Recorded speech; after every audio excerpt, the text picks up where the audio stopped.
How is it going, guys? Today we've got another review. Today we're going to be reviewing this 2005 Porsche 911 Carrera 4S.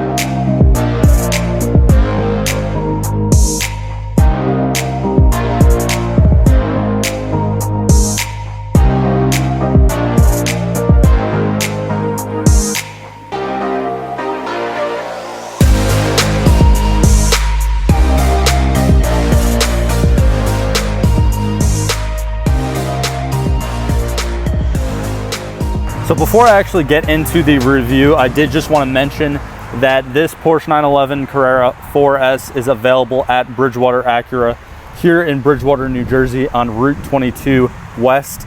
It is a very clean car. We're going to take it for a drive in a bit, but yeah, I'm going to go into a full review, basically just talk about the car's specs. But just looking at it, it is a very clean car inside and out. So I was actually just sitting in the car and I just turned it on. And I did just see that the mileage is right over 56,000 miles on this car. So again, that's 2005. It is still pretty low. And as you can see, the paint is very, very clean. And the interior as well, no rips or anything. There's a little bit of wrinkles in the seats, but there's no rips in the dash and the steering wheel. And basically the entire interior is that red leather. So I'm gonna be talking about the interior later on. But for now, I did just kind of want to focus on this body. Now, this 2005 Porsche 911 Carrera 4S came with a length of 175.6 inches, a width of 71.2 inches, a height of 51.2 inches, and a curb weight of just 3,131 pounds.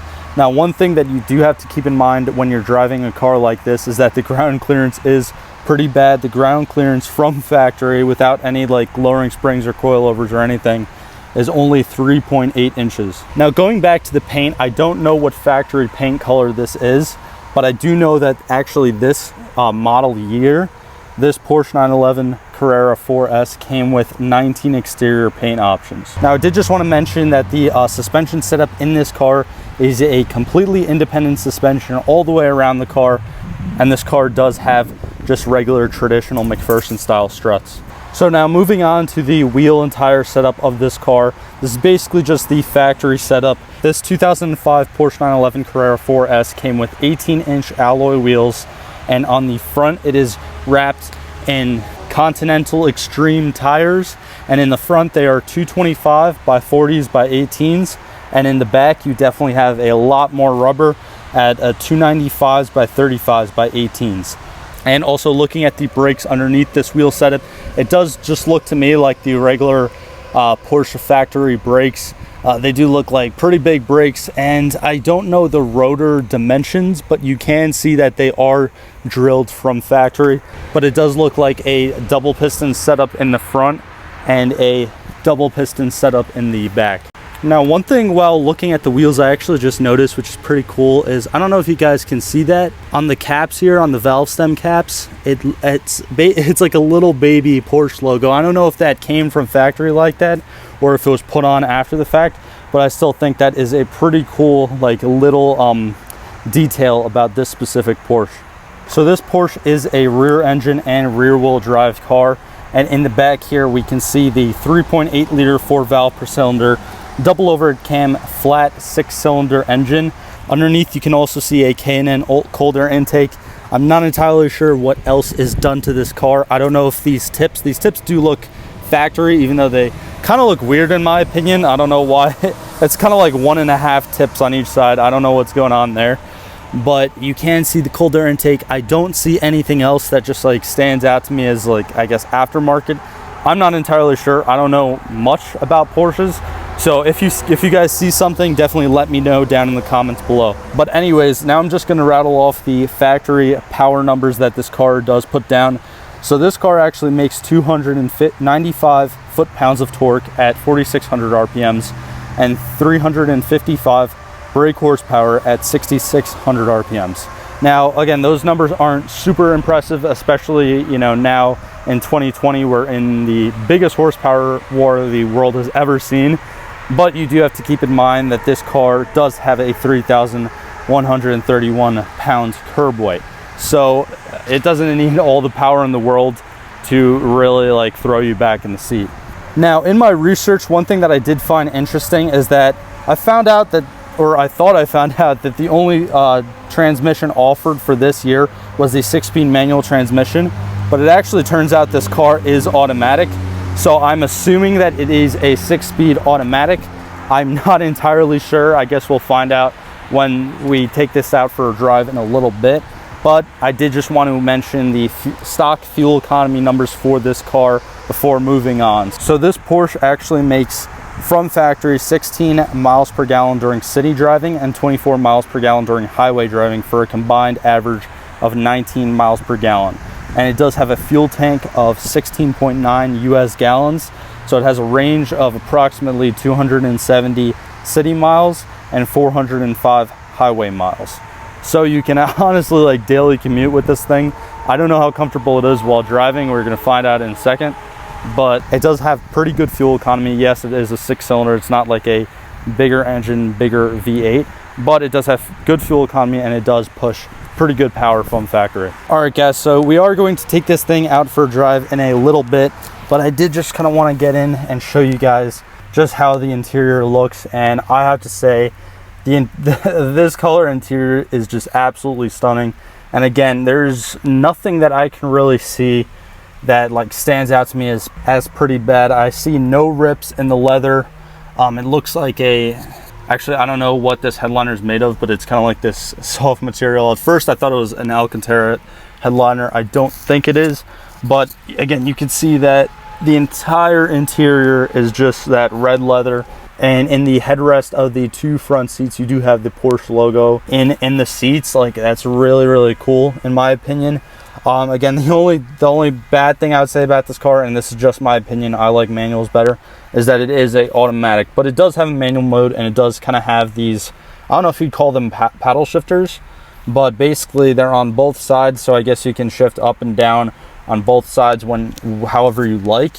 So we're definitely going to see how responsive that is in a second. But yeah, I mean, you guys know, if you've seen any of my previous videos, I don't care much about the interior.